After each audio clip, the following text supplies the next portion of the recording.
You're listening to She Speaks, a Let Her Speak podcast that celebrates women's fearlessness, resiliency, and readiness to change the world.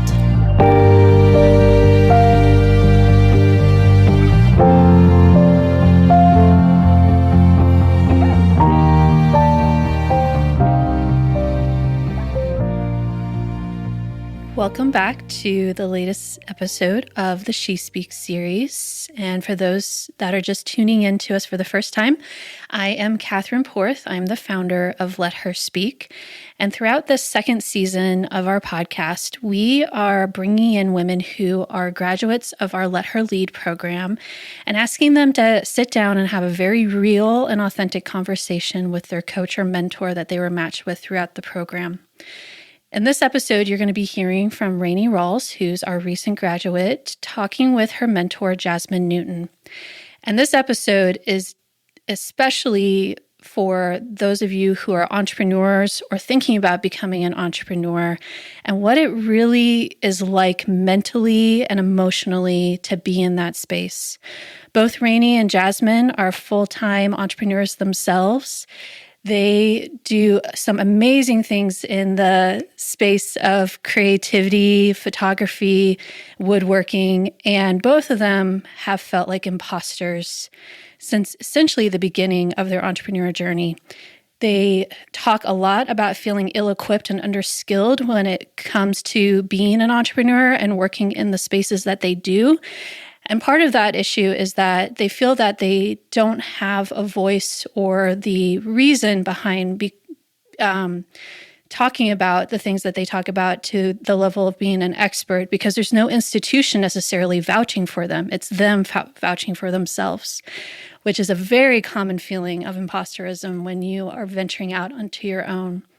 So if that's something you struggle with, if imposter syndrome is a part of your vocabulary and something you think about on a regular basis, tune in and listen as Rainey and Jasmine discuss not only being an entrepreneur, but also everything that comes with it. How did you feel about this entire experience? That's a really big question. That's why I asked it. Listen, I'm getting my interview skills in right now. Okay, you're going to give it to me. Can you, interview me like Joan Rivers? No. I can interview you like Jasmine. Yeah, okay, I'll take it. So it'll be a lot more chill. How was the whole program? Man, I don't know. That's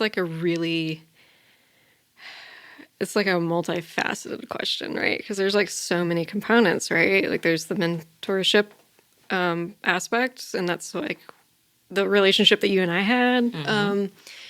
And then there were the courses, kind of meeting up weekly with the cohort and learning all these different things about leadership and communication and finances.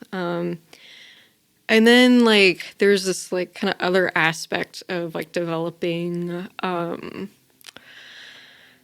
guess really the whole idea of what our legacy is, or the impact that we want to have on the community in general. And I think that that's a really big question too. And I wasn't really expecting that. It wasn't something that I went into the program thinking what's my legacy? Yeah, what is my purpose? And how do I want to leave the world? Yeah, because that's a really big question, right? It's not just what are you and what are you about? It's how are you going to make an impact on the people around you? And that's a lot of pressure. It's a huge question. It is. Especially considering that the you now may have a certain idea. Right. And the you 10 years from now may have a totally different one. Yeah. And so you have to kind of invent a living legacy, something that can just progress over time. Yeah. And I think that was the thing that I feel challenged me the most with this program too, is to really dig into that concept of of that a living legacy, not just what am I doing now and how is that important it's like, okay, what is, like kind of like my purpose in life, and like how is that driving me into the work that I'm doing now and like where I'm going? Because you're right, like what I'm doing now could totally be different, and I think that that's kind of relevant to like, our backgrounds too. We're like, with being entrepreneurs and like having other jobs or, doing the like, quote, real job thing, right? Like, I feel like maybe a lot of people step into like entrepreneurship not really like, I don't know. I think some people are totally like, yeah, like I just want to be an entrepreneur and I'm going to like crush it and like I'm a go-getter. And then I think a lot of people fall into it. Like it sounds like you did. It sounds like I did. I definitely fell into it. It was an accident. I mean, it wasn't an accident. It just wasn't something that I thought was going to be on my trajectory. Yeah. 10 years before I did it. Totally. Yeah. Right? Like we're talking about what we want to do. I mean, when I was 18 and everybody asked, what do you want to be? What do you want to do? I wanted to be Beyonce. What Beyonce is doing is what I wanted to do. Yes. And I'm not Beyonce. I am a portrait photographer, but that was nowhere on my radar. Yeah. I think I had what's weird is I had a list. Oh, yeah? It was like, because my family was like, what's your plan B? What's your plan C? What's your plan D? Yeah, like if you're not going to be Beyonce, if you're not Solange, who are you going to be? Everybody can't be Beyonce. So what's your plan B? And so it was like, okay, I want to be a singer and an actress. That was first. Uh-oh. And then it was like, okay, if I'm not a singer and an actress, then I guess I could look into being like a lawyer. Oh, okay. If I'm not a lawyer, because I like to talk and debate with people. Okay. See, I didn't know this. And so, and then if I'm not a lawyer, then maybe I can be like a teacher. Okay. But then I don't even like kids like that. So then my plan, well, we're on 4. So that's the plan D is, I was like, basketball. However, I'm 5'3". So, okay, now we're on. Photography was like all the way at the end. Holy shit. I love that for you, though. I like how you went from Beyonce to like lawyer to basketball player. Girl, like, I had goals. Yeah. I had goals on goals on goals. Man. But it was like, I mean, the singing, I probably could have did. I could have done that. Really? I just didn't. Once I became a mom is what changed it for me. Okay. Like you're chasing studios and producers and it's kind of a faster life than I wanted once I became a mom. Okay. So it was like, okay, I need to figure something else out. Yeah. I just didn't know what that thing was, and that kind of fell into my lap. The photography. Yes. See, like that's so interesting. Well, one, the like performing and like in music. I don't think I knew that about you. Yes. Like what? Yeah, no, I Like, tell don't me really more. I don't really share it as much as I used to Really? back in the day. I was singing Okay. at the Summit. I didn't go to the Summit. Don't Well, tell anybody. I definitely sung there, but you know, people like, hey, why don't you sing? I heard you was singing. Let me hear you sing. I'm like, no, I'm good. I'm good. Really? I'm not gonna. Well, maybe you'll like get your comeback. Nah. Like you'll have your like Nah, no. I just sing in the shower nowadays. That's good. I love that. As somebody that's like not, I don't have that performer, like, I don't know, like inner spirit. I'm very like, I don't like performing or being watched by people. Which is why you like to get cooped up Yeah. in your woodworking shop Yeah.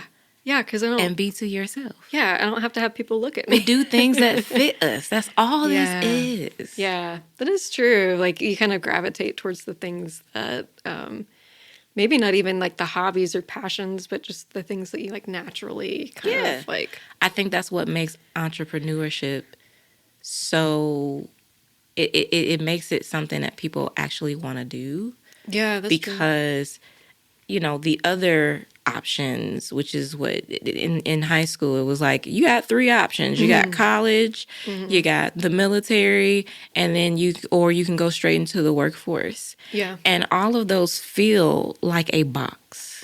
Like, do I want to go into the college box? Do I want to go into which entrepreneurship feels a little bit more flexible, a little bit more open, and it feels more like, okay, I can do whatever makes me happy. Yeah. Versus, oh, I have to go and try to find a minor or a major that hopefully fits what I want, or I got to see if I can find a job or a skill that, like, and I'm not knocking people who choose to do those things. I'm just saying, to me, entrepreneurship just feels, being that I've done the 9-to-5 thing, I've also tried the military thing. Yeah. I didn't do the college thing, but 2 of those boxes just didn't fit. It was like, nah, this ain't gonna work.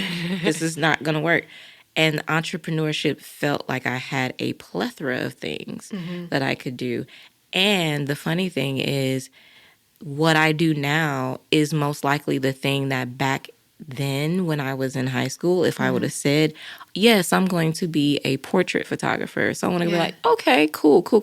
So what's going to be your real job? Right. Yeah. I mean, sure. I mean, I went to art school. Like, I got a degree in painting. Be your real job? The one that's going to make you money. What's going to? That would have been a response to that. But this is the job that. Yeah. I think that's the funniest thing. It's like, like I did go to college and I did get a degree in painting, but it's not like, I didn't have a plan. I went to college because, like, my parents were like, you have to go to college. Because everybody told us to. Everybody told us, like, you have to go to college, you have to get a job. And they're like, what are you going to major in? And I was like, art. Because I wasn't good at anything else. So what look did they give you when you said that? They were just kind of like, as long as you get a degree, I think it's... Like, that was the only thing. We don't care what you get it in. Yeah, you just get a degree. You have to have a degree. Yeah. Which, honestly, I'm kind of shocked. Because, like, I feel like like, on paper, it's like, you're, like, stereotypical, like, I got the useless degree, right? I got a degree in painting. Like, I like to joke about it all the time. Like, I got a degree in mixing color. You know? But when I was there... I don't know. I think I was like, oh, I want to be like a comic book artist or illustrator or whatever. Yeah, it was like, that was like what I wanted to do. You know what? I love that because you actually look like a person that could be in a comic book. Really? And I don't mean in like a goofy way either. Okay. You look like you could be like one of the superheroes. Oh, that's cool. You, Jubilee from... Oh, shit. Jubilee's rad. Yes. Yeah, from X-Men. You give me Jubilee energy. I think that's the nicest thing anybody's ever said to me. She was one of my favorites. Jubilee was super cool. She had that, like, red jacket. Yes. And, like, yeah. Yes. She was one of my favorites. Yeah. Storm was my favorite out of the whole X-Men. Storm was also my favorite. I'm a Storm, Batman, and Superman fan. Okay. I wasn't ever a fan of Superman, but I did like Storm. I also did like Batman. Yeah. Yeah, I think, growing up as a teenager was like the weirdo, like, comic book kind of like... I collected comic books. Did you? Yes, I did. Uh-oh, tell me more. Wait, this is a podcast about, like, what? We're going to sidebar here, and we're just going to talk about comic books. Like, but yes, I collected Archies. Oh, what? I collected, of course, Superman, X-Men. I collected a lot of stuff. I got a lot of weird stuff. Did you, like, go get the weekly issues that came out, or, like... Okay, so here's the thing. Okay. I hate buying things and reading a story, and I can't wait to get to the next one. So I like to buy in bulk. Okay. So give me like a whole stack that's gonna like last me like a month. Okay. Yeah, no, I love this. I'm learning so many things about you. We spend so much of our time talking like entrepreneurship and like mentorship and like how to exist in life. Like, and now we're like, oh, you wanted to be Beyonce and you collected comic books. But we should be talking about the entrepreneurship because that was good. That was good conversation too. Well, I mean, I think this is all totally relevant, in my humble opinion. How did you feel coming away from our conversations, though? Like, did you ever feel like kind of bummed out? Like, man, that was, I'm having a hard time. Or did you feel like, man, this actually helped? No. Okay. So like maybe this is something that we should like address too, because our conversations were like super real. Yeah. Right. Like we weren't like, oh, how's the cohort going? Yeah. Like, did you do your homework? Yeah. Talk about this week. What'd you get? Like we talked about like how we're going to pay our bills. Yeah. And like how we're going to like channel like all of the energy that we can like harness to like manage to like find success for ourselves. And, I think on paper, if anybody had like listened into those conversations, they would have been like, oh man, that's some depressing shit. I mean, but it's all a part of it. I feel like when people ask about entrepreneurship, you want to hear the pretty of it. You want to hear it's great, and you run your own schedule, and you create your own thing. You want to sell all the great things, right? Yeah. But then what's what I would say? What's the gully part? Like, what's the nitty gritty part that I actually got to think about? Yeah. What's gonna be the hard stuff that's gonna make it hard for me to feel like keeping this business going, and how do I get through that? Yeah, because it's not easy, and I don't think a lot of people are comfortable with being vulnerable enough to, like, talk about that. Mm-hmm. Because it is, like, an uncomfortable thing to admit that, like, oh, I'm having trouble paying my bills this week, or I have to, like, find ways to, like, chase down clients or other revenue streams or figure out how to pivot and make this work. And I think, like, in a nutshell, that's more entrepreneurship than anything else, is, like, trying to be like being savvy enough, or being having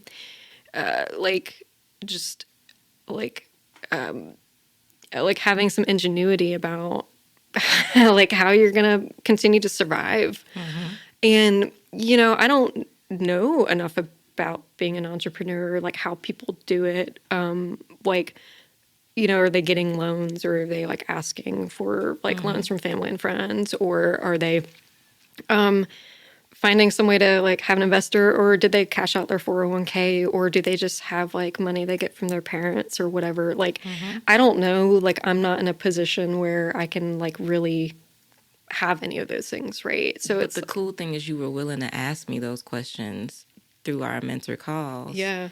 Because I was expecting you to ask me like the cutesy stuff. Oh, really? I was expecting like, okay, so how did you get started, and what? And you were like, okay, so listen, this is what I'm dealing with. Like, this is what we talked about communication in class, but listen, this is what I'm dealing with right now today. Yeah. And I was like, oh, she really want to go there. Okay, let's go. Yeah, because like I can read some blogs or stuff online to like be like, okay, how do you like set up your like Shopify website, or how do you like put your MailChimp together, and how do you scout, how do you network, and what are the leading questions you ask?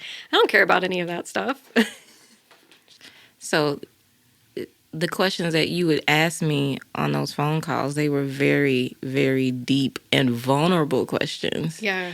But I was happy to answer them, because it was just like, for me, I'm a person, I hate surface level things. Yeah, I like to get into the deep things, and I don't mind being an open book for it.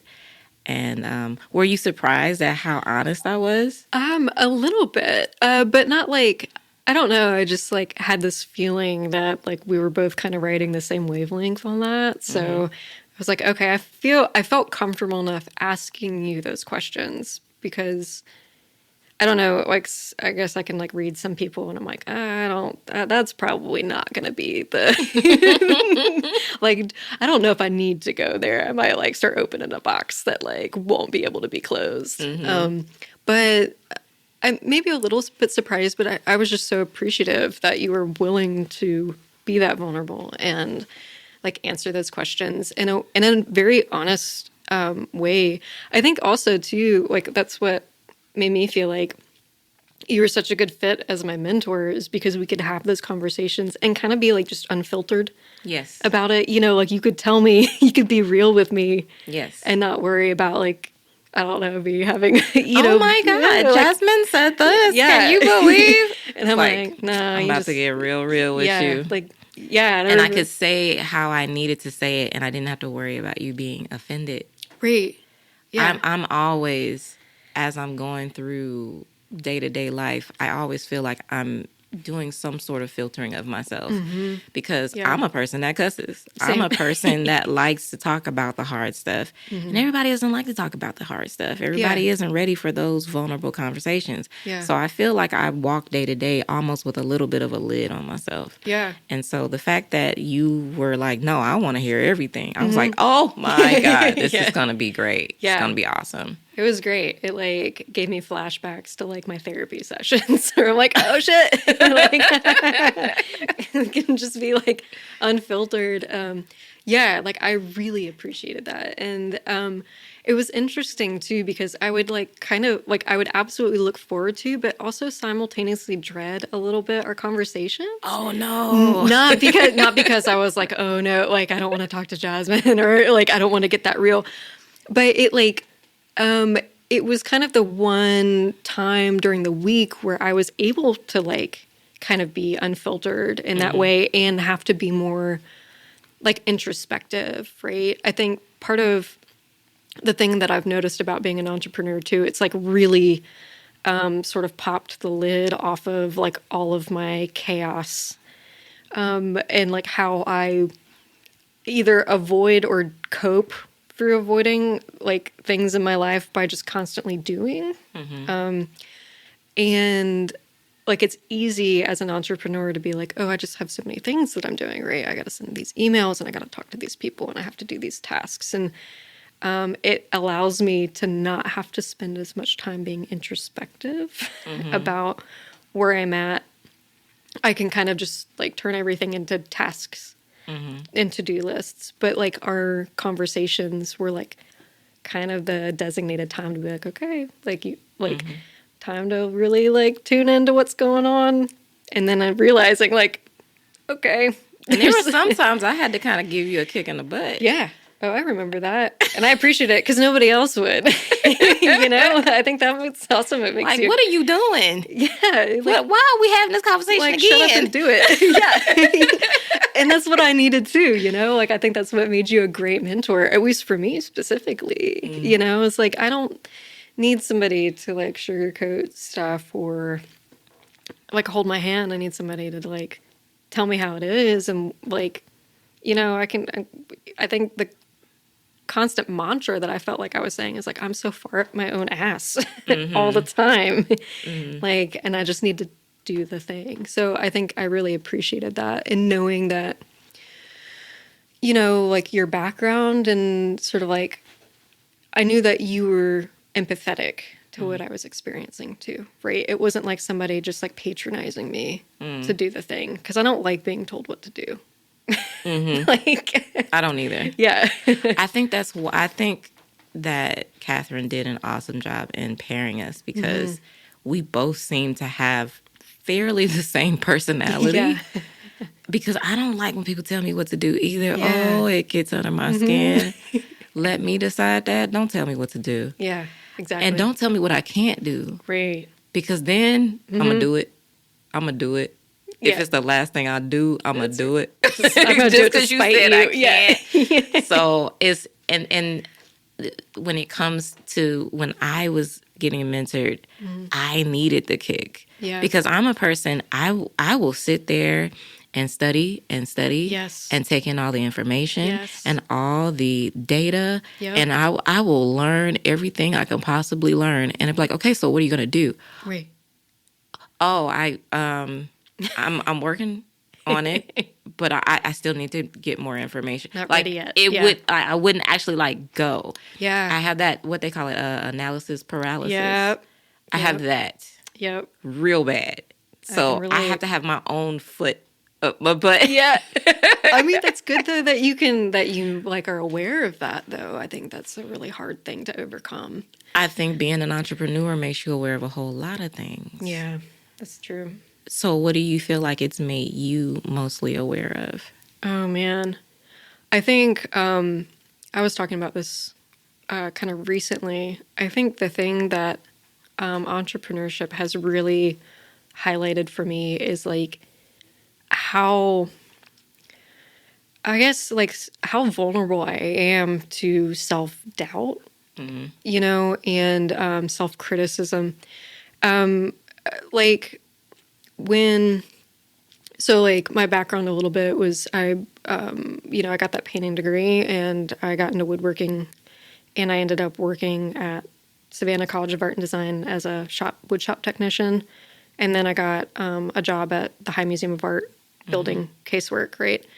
And when I was at the High, like I was the only carpenter there. It's not like I got hired when I was 25. I was young. And, my boss like didn't know anything about carpentry.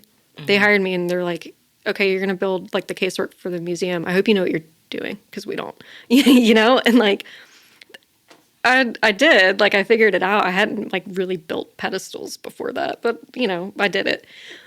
And working there like gave me the confidence of like basically having an institution like that backing me, that like I felt confident in my work and what I was doing. And when people asked me for my opinion or suggestions or whatever, like I felt really just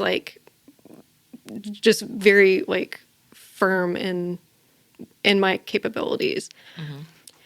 And for some reason, like, despite having like 10 years of woodworking experience and like institutional woodworking experience too, like I had people hire me to do the thing. It's not like I was self-employed or like was freelancing or figured it out. Like I was hired like on paper to do this. Being self-employed, being an entrepreneur has like suddenly made me doubt like everything. Why? I don't know. It's like, I think the more I think about it, it's like before I had like, like this bona fide institution, right? I had like the backing or the, like the credentials, right? Like I still have those credentials, but it's like, oh, well, I'm working for these people and therefore that's why like what I'm doing is like good enough. Legit. Yeah. Right. And now I'm like, oh, it's just me. And like, yeah, I worked at these places, but like I'll still like take on a project and be like, I don't know what I'm doing. But then you have to realize, like, in those times of self-doubt, like, what about your own damn credentials? Right. What about the credentials that you just have because of the skills that you just have? Like, you went into that place, it sounds like, and they were like, yeah, we don't know. So you figure it out. Yeah. And you figured it out. You're virtually doing the same thing. Yeah. It's just not somebody backing you. And why does that institution have to be more legit or important than your own damn self? Right. Well, I'm like asking myself that daily, because it's totally like a mind thing. It's a mindset. And I don't feel like unique or special in that feeling. Right. I think something about entrepreneurship is just so vulnerable because like there are a lot less layers or barriers between you and your perceived success, right? There's a lot of like, I feel like a lot of my like worth is tied into like whether or not what I'm doing is going to be successful, whether I can pay my bills, whether or not like I can bring in enough revenue, right? Like whether I'm creating a good enough product, whether my clients are like, happy with my work. There's like all of those things suddenly feel a lot more personal, and ultimately like it is all the same, right? The work that I'm doing now is like very like, on paper, I didn't like, I'm not like doing anything different as far as like woodworking, right? Like these skills and abilities, if not like more, right? Like you learn to be innovative or creative. Yeah. I mean, it's like when we first got paired together, I was not against being paired with you, but my first thought was photographer, woodworker. What are they? What? I know nothing about how can I?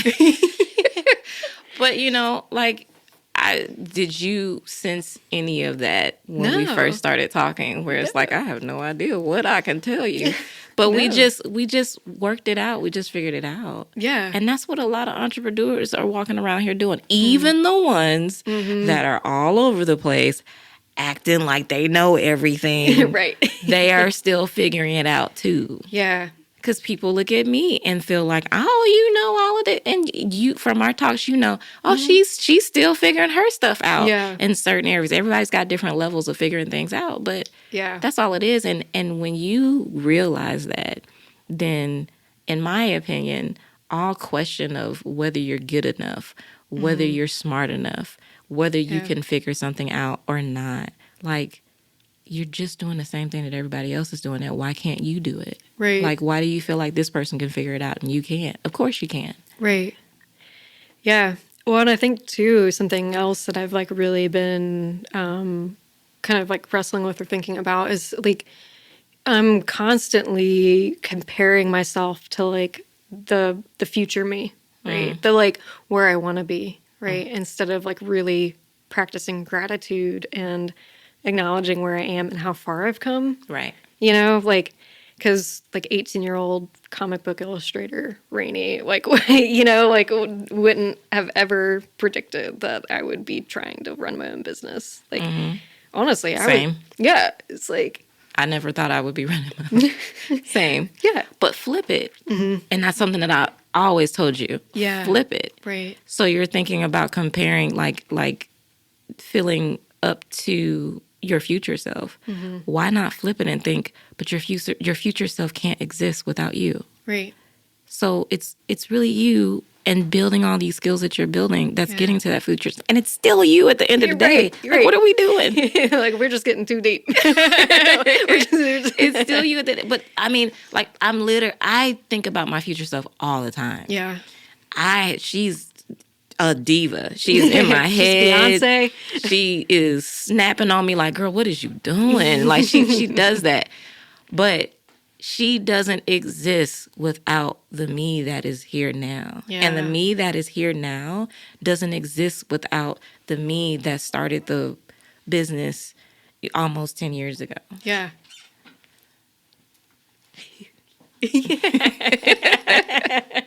So we have to think about those things. Like, we I don't know why our mind plays this game against ourselves where we have to pit ourselves against something and automatically put ourselves in an unwinning battle. Right. Seemingly. But like, literally train your brain to be like, nah, I'm the shit. And that's just what it is. Yeah. I think that's the thing that I like loved most about our mentoring sessions too, is that there was a lot of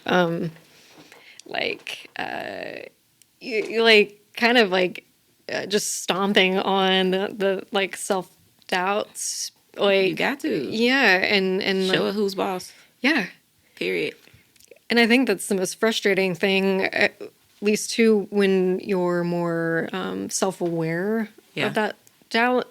It's for me, it's very frustrating because it's like, I know that it's self-doubt. I know it's like keeping me from doing the things that I want to do and like pursuing success. And it's so frustrating because it's like your biggest like adversary, right? Like, I treat it like a partner. So I learned from a mentor, Sue Bryce. okay. She said, you have self-doubt, you have all of these things that go on in your head. They're like the passengers in your car. Okay. But you're the one driving your car. And for me, you know, I've gotten quite comfortable with them being in my car. And first of all, my car is all that. Like, it is everything. The fact that they're even in my car, privilege, okay? Yeah. So I love it. I love this. So, yes, self-doubt may be right in that seat next to me. And fear is like right in that back seat. I see it in my rear view looking at me, just staring at me. But I'm driving this car. Yeah. And y'all better act right while we on this trip. That's right. Don't make me have to pull this thing over. Like, you gotta get gangster with your self-doubt and your fear and all of that. And you just got to be like, you're there. And honestly, you got to realize what they're there for as well. Fear is there. They always say fear is there to protect you. It's a source of protection. It's what your body does. Yeah. But you got to decide, okay, you can check in, and fear might look at you like, you see that coming up on that road right there? You see that? I see it. Do you see it? And you like, okay, I see you looking. What you looking at? Oh, that ain't nothing but a little pothole. Yeah. I can drive around that pothole. It's good. It's good. Yeah. Oh, that's a ditch. Yeah, we gonna be careful around this ditch. Like, fear is a helper. Yeah. But you also got to let fear know who's boss, because sometimes fear is just a little too overreactive sometimes. Yeah. And it's scared of everything. If a car veers too close to your car, and it's like, whoa! Yeah. And it's like, yo, chill. I got this. I saw the wheels turning. We're fine. See, Stop backseat driving. Don't make me pull over. Don't make me pull this car over. So be lucky that you're in this car. Yeah. You gotta treat it like that. That's literally how I think. Now, it may be different for other people to think about. They may have to think about it in different ways, but that is truly how I deal with it, because I've already come to the acknowledgement that I'm not gonna stop feeling self-doubt and fear. So I might as well just get good and comfortable. You gonna be up in here anyway. Yeah. Like, let's be besties. So let's get, look, I'm the boss. Yes, right. I'm the head honcho. Just letting you know who's in charge. In charge of the radio. Y'all gonna get in line. You're not gonna tell me what to do, because I don't like being told what to do. Yeah, well, don't tell me what to do. So, that's how you gotta think about it. I love that analogy, though, too, like the car, because, like, what you're saying about, like, seeing the ditch, seeing the pothole, seeing the swerve in the other car, like, all of those things, like, are essentially things that you've learned, right, from experience. So that's, like, kind of speaks metaphorically to, like, trusting yourself and your experiences to know, like, when it's time to start, like, legitimately worrying about something. Yeah. Versus just, like, succumbing to the anxiety of the unknown or potential failure. And then sometimes you get a flat tire. Yeah. Sometimes the car breaks down and you need a tune-up. Yeah. Sometimes stuff happens. And you know what? You're going to be okay through that too. Yeah. Because think about it in life. How many times have you been in a situation where the car wasn't doing what it's supposed to do? It broke down. Yeah. You're still alive. You didn't die. I said that. That's what I'm saying. You didn't die. I said that mantra on one of our phone calls. I was like, did you die? Yeah.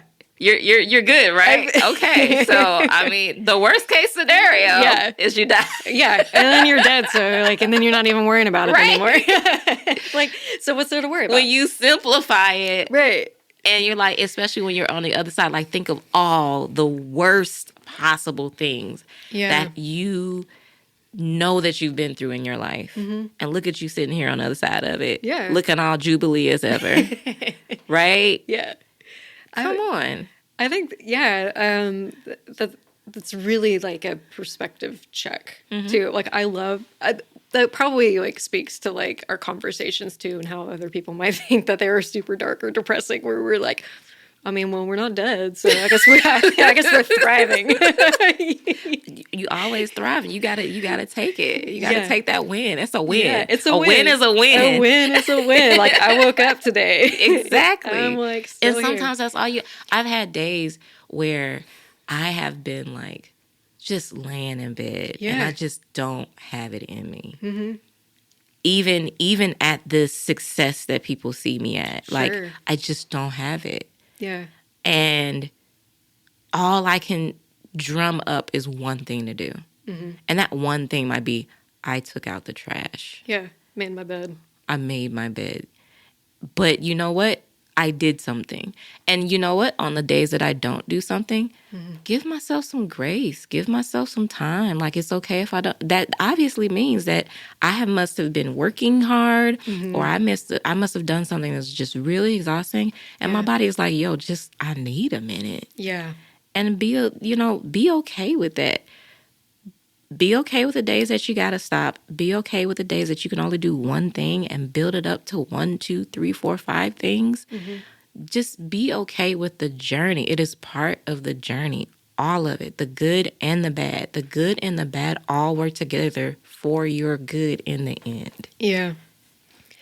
Yeah. I think one of the most like, I think jarring like revelations I like kind of like made over the last year. And oddly enough, this was like through a like self like created therapy session with Chat GPT. But I like I have a lot of hangups with like my perception of like success and failure. And one of the things that I like realized was that, you know, they're basically the same thing. Like success and failure are both like part of that journey. They're both like It's part of your success. We Yeah. had that talk too. yeah, reaching you, like, you know, it's allowing you to get closer to your goals, right? Yes. And sometimes failure actually like brings you there Yeah. faster than success. Because all right? you're doing when you fail, you're just finding out how not to do something. Right. And you're Yeah. finding out the way to get to where you're either finding out a better way to do what you're trying to do, or you're finding out that thing isn't for you, Right. and it's a step towards finding out what is for you. So is failure really Right. that awful? Right. It's, Like, lean into it. yeah. And I think that that's something that's really hard to wrestle with as an entrepreneur too, because I feel like, you know, it feels like the stakes are higher, you know, and actually they kind of are. Yeah. Right. Like, It's on you to go hunt. It's on you to come up with the money. It's on you to find the clients. It's on you to figure out, you know, what your customer experience is going to look like.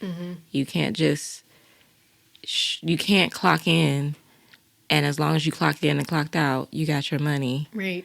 You got to invent that money. Yeah. Invent that job. Yeah. The stakes are kind of higher, but it's on your own terms. And you, in my opinion, get to see so much more of yourself. Yeah. You get to learn so much more of yourself. And at the end of the day, even if you choose that entrepreneurship is not for you, you tried. Right. A win is a win. Yeah. It is. Like, take what you can get. You tried. Yeah. You know?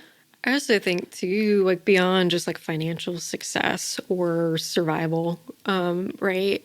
I feel like being an entrepreneur has allowed me to have a much larger impact on the world around me. Like, you know, I talk, like bringing it back into like legacy statement kind of stuff, right? Like, you know, there's only so much I can do working a 9 to 5. You know, like I am limited to the Whatever work. they limit you to. Exactly. Yeah. And, you know, being an entrepreneur means that I can choose how I spend my time, which to me is more valuable than the money, you know? Maybe it shouldn't be because like my time ain't paying my bills, but It's whatever you need it to be. yeah. And like I said, just leaning into it. I mean, honestly, think about it. I said earlier, I always wanted to be a singer and actress. Do you see anybody walking around here beating up on me because I'm not a singer and actress? Right. Yeah. Oh, you failed. You didn't become that singer and actress you was always talking about in school. You're not Beyonce. You're not Beyonce. You're not Beyonce. I mean, if I fail, who gonna check me, boo? Ain't nobody gonna do anything that I failed at something. I just try something else. Yeah. I think what I always try to get you to understand is when you would think of something and you would think of something as the doom and gloom, and I'll be like, it is not that serious. Right. It is not that bad. Like it is, but it isn't. And you gotta learn how to flip that mindset. And then when you get done flipping that mindset, get your behind up and go do. Yeah. Do something about it. Right. Quit crying about it. Do something And then about it. what did I also say? And at the end of the day, if you feel like you want to get a 9 to 5, get a 9 to 5. Yeah. Who gonna check you? Right. Yeah. Like nobody like calling me up being like, hey, heard you failed at your business. Like Hey, look at you. You had to go get a job. it's at the end of the day, it is us and our own brains that I are know. beating our behinds so much when it comes to, oh, I don't want to fail. Oh, my self-doubt. Oh, what if people don't like me? Like, it's just like we're doing it ourselves. Like, stop beating yourself. I think that's, like why I was constantly being like, Jasmine, like, I cannot get my head out of my ass because, like, I know. Like, I know it's not, that it's me. It's like I'm keeping myself from pursuing the things that I want to do. I'm, like, keeping myself from kind of being courageous and just doing it. Just doing it, right? Because, like, nobody's going to do it for me. And that's part of it too, of like being an entrepreneur, not like being told what to do, right? Is that, like, I also, like, don't want people to do it for me. Yeah. Like, You pick the situation where you have to get up and do. Right. So, like, what am I crying about? Right. I said that too. We are touching on so much stuff that we talked about. Yeah. Because I was like, at the end of the day, you chose this, right? Yeah. And I'm like, I know. I don't know why I'm, like, whining about it. I think I just need to whine about it for a minute. I'm like, sorry. okay, whine. Go ahead. Yeah, just, like... Get it out. Go to whine. Yeah, sorry, gotta, like... When you get done whining, you got to deal with it again. I'm just letting you know. Yeah, right. Like, this isn't solving the problem. I think that's another thing too, though, about, like, maybe that's the certain mindset that you have to have, like, doing this kind of work is, like, I mean, yeah, you can whine about it, whatever, but, like, what are you going to do about it? Right? Like, you have to be, like, innovative, and you have to, like, be able to constantly pick yourself up or kick yourself to move forward, even when it feels like it's too hard or impossible. Also, if possibly, having a village does help. Yeah. First person in your village is you. And you have to fortify that every day. Yeah. Right? But when you have other people in your village besides you, that is a huge help. I have down times. Like, it is not easy in the least. Yeah. And when I have those hard times, I have my village that I go to. My husband, I go to. My best friend, Coy, I go to. I have a couple of mentors that I call and that give me that kick in the butt that I need. And then, I might take a little time to, like, poke my lip out a little bit. I take a day. Yeah, you take a day because I'm allowed to. Yeah. And then after I've done that, then it's like, okay, it's time to do. Yeah. It's time to dig myself out and do. And sometimes, no, you don't just wake up and you're like, it's time to do. Right. I am ready. I've consulted my village and myself. Like, it's not like that. Sometimes doing is just one thing. Yeah. That's all I can do. All I can do is create my contact form. Yeah. Yeah. I can't even put it on my website today. I can just create it.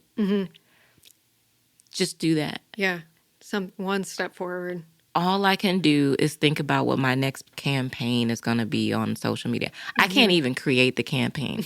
I can't even come up with the graphics and the copy on ChatGPT. Yeah. I can just think about it. Yeah. I brainstormed it and wrote it down so I don't forget it. Yeah.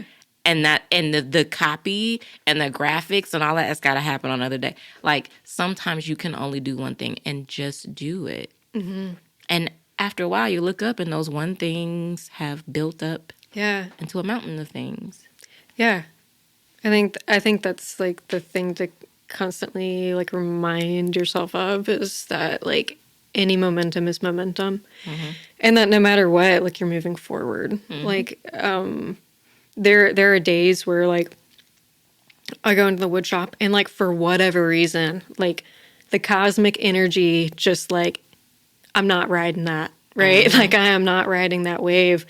And every single thing I do, every tool I pick up, every, like, thing that I try to, like, build, just, like, does not work out. Like, it's, like, feels like one step forward, 5 steps back, And it's really easy to get in a mindset of, like, I don't know what I'm doing. This isn't working out. It's like, I don't know how to fix this. I can try this other thing. That other thing doesn't work. try something else. That doesn't work. You know, it's like every single thing doesn't work. And I've learned to just like, that's not what I need to be doing right now, right? It's just like, this isn't working. I'm not going to keep like beating a dead horse. Yeah. Like, do something else. Like, I'm moving forward regardless and getting caught up in the like, this isn't working. I'm failing. Like, you know, it's not worth it. It's just like you got to take the win, right? Even if the win isn't what you want to be doing or feel like you need to be doing right in this moment. Maybe I need to be doing something else. Yeah. Maybe my body is like, listen, I told you I didn't want to do woodworking today, and here we are in woodworking. So we just going to make this difficult for you. Right. I wanted to go and listen to some music and look at some comic books, but you out here trying to cut on some dang on wood. Yeah. You're not doing any math today. We got an issue. Yeah. And it feels like that. And I think too, honestly, the woodworking thing has made me, it's made that more real, or like brought that to my attention, because like it's so much more in your face, right? Like I can't afford to lose a finger. Right. That's kind of important. So it's like, why am I going to keep trying to, like, don't keep doing that. It's not working. Like, stop. And I think there are other parts of my life where the same thing happens. It's just less noticeable because like I'm not doing something that has a very like real consequential result, whether that's like building a thing or hurting myself too. And then with that comes the bigger overall question. When you get to a point where you have a lot of that, when do you say, maybe this whole thing isn't what I want to do, but I want to do something else that's related, or a skill that I do is a part of something that I actually want to do? Yeah. And that's also a hard question because it feels like you're pulling away from something. But that's a question that needs to be asked, and being honest with yourself. Do I really want to do it? What do you want your legacy to say? I know.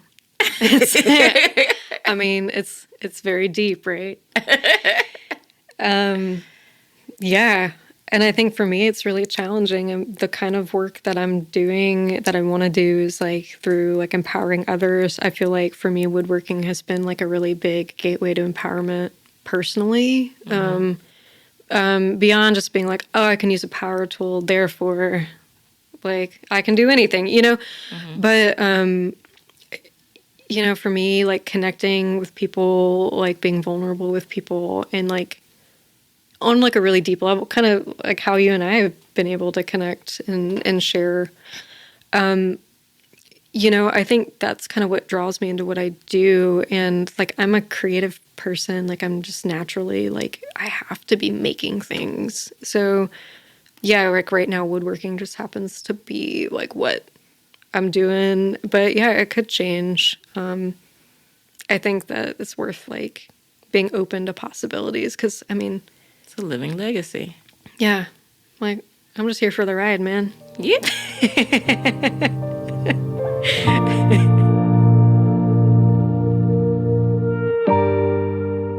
Now that you've had an opportunity to learn about Rainey's leadership journey, let's listen in as she shares the legacy she wants to leave behind.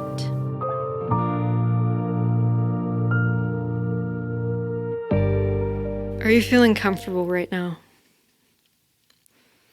I want to challenge that comfort. I'm going to invite you to lean into discomfort, to lean into that unpleasant space where true change is made, where courage is forged, honed, and tested. Change, advancement, growth, discovery, justice, enlightenment, authenticity. Without discomfort, these things are unattainable, ineffective, and absent.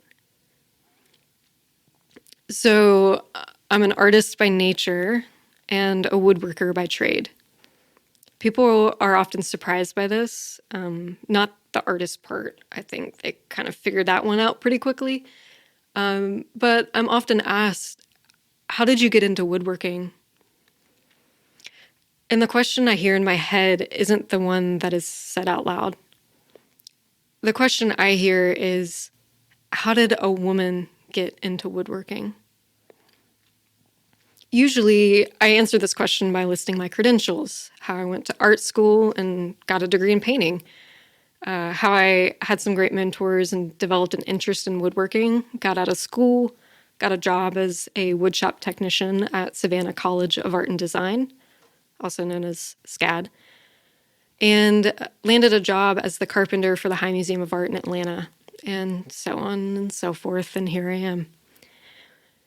But the real answer to this question is because I was lucky, because I was stubborn, because I wanted to be self-sufficient, because I had the fortune of being mentored by people who looked past my gender and my age. So years ago, when I was working at SCAD, a woman in her mid-40s came into the woodshop. She was hesitant, a bit intimidated by the machinery and the noise, but she needed help with a project. So I showed her how to use the tools, how to use the table saw to rip long pieces of wood and then take them over to the miter saw to make beveled cuts. It was just another routine day of routine work for me, something I took for granted. But for her, with each piece of wood she cut, her confidence soared. By the end, she was beaming, glowing with a sense of achievement. And then she said something to me that I'll never forget. If only my husband could see me now. At first, I was taken aback. Like, what does your husband have to do with this chair we're building right now? Like, he's not here. I was indignant. But I kept this to myself and fortunately kept my job. But later it hit me, it wasn't about the chair or the wood or the power tools. It was about autonomy. It was about empowerment. That day, she didn't just learn how to use a saw. She shattered a ceiling that she didn't know was there. It was the first time that I saw the cracks forming along the barrier to entry, and I knew that I had the ability to chip away at them. And it wasn't even my barrier. That's the thing. This journey hasn't been without its hurdles. Being a young woman in a male-dominated field meant constantly proving myself and fighting for my voice to be heard. Every suggestion, every decision needed a justification that my male colleagues rarely had to provide. Other men in my industry love to point out how awesome it is that badass women like me are making their way into the woodshop. But what makes us women woodworkers badasses? The fact that we must work twice as hard to prove ourselves to be taken seriously? Working in an environment where our expertise is challenged? Where we must deflect well-intentioned offers of help and guidance based on a subconscious assumption that we don't know what we're doing, that we don't belong. This indignance lit a fire in me, and that fire ignited a passion for teaching not just woodworking, but empowerment. After a decade-long career working in the arts field, I started my own business, Naughty Pine Woodworks. At Naughty Pine, I craft bondage furniture designed to empower individuals to embrace their desires with confidence and joy. Do you still feel comfortable? To me, Naughty Pine is more than a business, it's a movement. It's about destigmatizing, normalizing, and empowering. My dream is to grow this into a force that not only breaks barriers in the bedroom, but also empowers women through trade skills. This past year, I started teaching woodworking classes specifically for women, trans, and non-binary folks, and the feedback has been nothing short of amazing. Stories of people finding their voice, their confidence, their joy in a space that they never thought that they belonged to. My legacy, it's not just about being a badass woman in woodworking. It's about creating a world where empowerment is the norm, where leaning into discomfort is seen as the first step to growth, and where everyone can express themselves authentically, fearlessly, fiercely. Let us all be architects of a future where empowerment knows no boundaries, where creative expression knows no limits, and where courage thrives. Let us lean into discomfort, because it's in that space that we find our true strength. Together, we can break the barriers that confine us and build a world where everyone has the freedom to be their authentic selves.